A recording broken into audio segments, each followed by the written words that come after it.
Tim Jatanras Polda Jateng dan Polrestabes Semarang menangkap Adi Nugroho, 28, pelaku pembunuhan pegawai call center bank swasta pada Selasa, tanggal 22 Oktober tahun 2024. Korban yang bernama Robiatul Adawiyah, 28, tewas ditikam menggunakan pisau pada Kamis, tanggal 17 Oktober tahun 2024. Pelaku langsung melarikan diri ke Jakarta setelah membunuh korban yang berstatus pacarnya. Adi Nugroho ditangkap saat kembali ke Semarang dan menginap di rumah kakaknya di kawasan Banyumanik. Pria berbadan tinggi besar tersebut tinggal di Jalan Bendungan, Kelurahan Barusari, Semarang Selatan. Selama ini Adi bekerja sebagai satpam sebuah salon kecantikan di Semarang. Ia mengenal korban lewat aplikasi kencan online dan berpacaran sejak Januari tahun 2024. Selama berpacaran, Adi dikenal sebagai sosok yang selalu mengawasi gerak-gerik korban. Bahkan, Adi melarang korban berteman dengan pria saat di tempat kerja. Menurut Adi, larangan tersebut sebagai bentuk komitmen dalam hubungan mereka. Korban yang tidak suka dengan perlakuan Adi tak menghiraukan larangannya. Korban tetap bersosialisasi di kantor dengan teman pria maupun wanita. Motif pembunuhan ialah lantaran pelaku sakit hati korban berduaan dengan pria lain. Soal dendam, saya puas membunuh korban. Dia menyakiti saya, tidak secara fisik tapi pikiran dan hati, ucap Adi, Selasa, dikutip dari tribunjateng.com. Saat dihadirkan dalam konferensi pers di Mapolrestabes Semarang, Adi mengaku sering mengintai aktivitas korban. Saya sering ngetem, menunggu di dekat rumah kos dia, korban, tuturnya. Pelaku juga memiliki akun media sosial khusus untuk memantau aktivitas digital korban. Ia pernah pakai akun Fake di aplikasi kencan lalu komunikasi dengan korban, lanjutnya. Meski hubungan mereka sempat renggang selama 5 bulan, Adi menegaskan dirinya masih berpacaran dengan korban. Saya sudah pernah ke rumah orang tua korban di Grobogan, untuk serius. Sampai kejadian itu, pembunuhan, antara korban dan saya belum putus pacaran, katanya. Ia kabur ke Jakarta selama 4 hari tanpa tujuan dan kembali ke Semarang karena menyesal telah membunuh korban.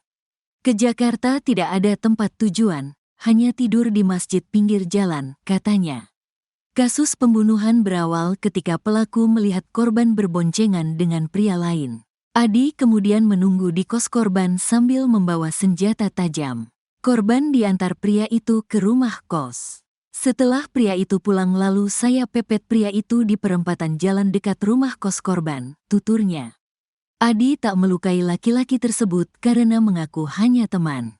Adi kemudian memanjat pagar kos dan memaksa masuk ke kamar korban. Saya ketuk pintunya, korban tanya siapa, saya diam. Abis itu lampu kamar dimatikan korban, pintu dibuka, paparnya. Di sana korban ditikam menggunakan pisau dan tersungkur di lantai kamar. Saya sudah niat bunuh korban dari rumah, sudah bawa pisau, belati, karena sakit hati, ucapnya. Kapolrestabes Semarang, Kombes Pol Irwan Anwar, mengatakan aksi pembunuhan terekam kamera CCTV dan pelaku hanya memerlukan waktu 6 menit. Tersangka dijerat pasal 340 KUHP pembunuhan berencana dengan ancaman pidana mati, seumur hidup atau paling lama 20 tahun penjara, ujarnya. Kan pacarnya dia, terus saya pengen... Kamu pacarnya si cewek ini? Iya, saya pengen jaga komitmen. Terbakar api cemburu, terkuak motif pembunuhan gadis call center di Semarang. Lelaki di kota Semarang tega menghabisi nyawa pacarnya, Robiatul Adawiyah, 28, di kamar kos yang berlokasi di Jalan Peterongan, Semarang pada Jumat tanggal 18 Oktober tahun 2024. Pelaku bernama Muhammad Adi Nugroho, 28, mengaku cemburu buta terhadap pacarnya. Kini dia telah dibekuk polisi di rumah kakaknya di Banyumanik pada Selasa tanggal 22 Oktober tahun 2024 sekitar pukul 4 waktu Indonesia Barat setelah sempat melarikan diri ke Jakarta. Saat dimintai keterangan oleh polisi, pelaku mengaku sengaja merencanakan pembunuhan sadis. Dia merasa cemburu saat mendapati korban pergi bersama lelaki lain. Kan pacarnya dia. Terus saya Kamu pengen pacarnya si cewek ini? Iya, saya pengen jaga komitmen. Nah, terus dia itu nggak mau Pak, dan dia bilang masnya jangan ganggu aku masnya jangan terlalu nekang aku makhluk sosial, aku tuh butuh relasi sama temen cewek juga cowok kayak gitu. Jawabannya korban. Iya, di situ saya sedikit merasa sakit hati. Mulanya pelaku yang bekerja sebagai petugas keamanan di sebuah klinik kecantikan di Semarang itu membuntuti korban yang pergi bersama teman lelakinya, Kamis tanggal 17 Oktober tahun 2024. Kemudian dia mengikuti korban dan temannya saat diantar pulang ke kos korban. Setelah korban memasuki kamar, pelaku langsung menyusul teman laki-laki korban dan menanyakan status hubungan korban dan temannya. Setelah menurunkan baru kotanya? Setelah? Iya, setelah. Iya, Oh, setelah korban diturunkan oleh temannya, Iya. kemudian nyamperin si laki-laki itu? Iya, betul. Karena Tanyakan, kamu apanya? iya, betul. Dia jawab apa? Dia jawab temannya. Teman. Ya. Pelaku tetap tidak terima dengan jawaban teman laki-laki korban yang hanya mengaku sebagai teman. Akhirnya pelaku menelpon korban di depan kosnya, tapi dia tak mendapat jawaban. Pelaku pun nekat membawa senjata tajam dan melompat pagar ke kamar kos korban. Dia mengetok pintu kamar dan memaksa masuk.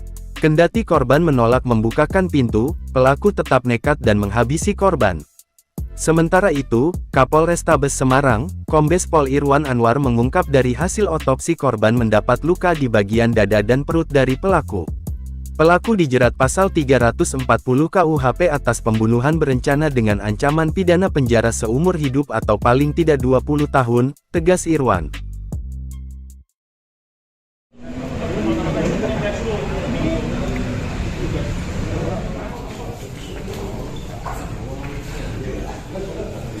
Polisi menangkap Muhammad Adi Nugroho, tersangka pembunuhan perempuan Grobogan di kamar kos Semarang.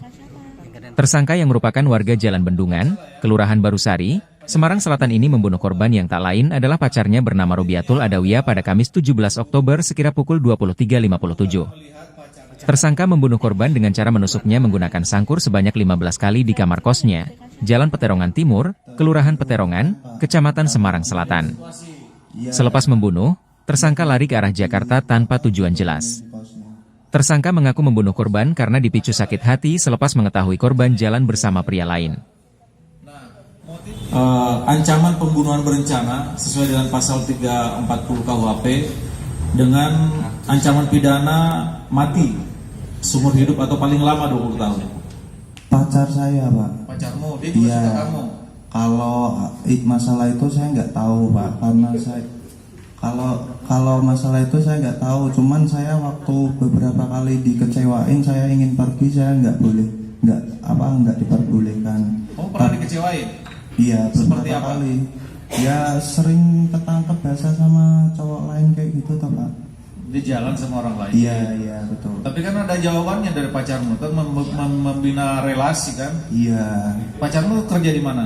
di Korban? call center Bank BCA. Dari dating apps Tantan. Di dalam tanya siapa, saya nggak jawab. Nah terus dia sebelum buka pintu itu dia matiin lampu dulu. Dia terus buka, dia tahu aku. Nah terus dia mau tutup lagi itu pintu. Nah, ya terus aku merasa masuk, Pak. Setelah aku masuk, saya waktu berdiri itu sama-sama berdiri, saya tusuk di bagian perut satu kali itu. Terus jadi dorong-mendorong sampai dia terjatuh. Saya membabi buta di area dada. Nah terus setelah beliau pingsan, sudah tak sadarkan diri dalam iya di bagian pinggang satu kali. Saya kemarin sempat kabur ke Jakarta. Ke Jakarta? Iya. Ditangkapnya tadi pagi? Iya, tadi pagi sekitar pukul 4 pagi. Nggak ada tempat tujuan, Pak. Jadi saya tidur di masjid-masjid di pinggir jalan gitu. Di security di klinik kecantikan Baby's Glow Semarang.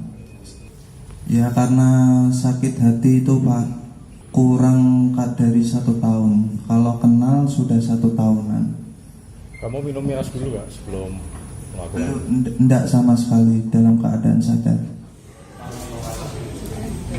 Oh dulu pernah kerja di Palu, ini belinya pas di Palu.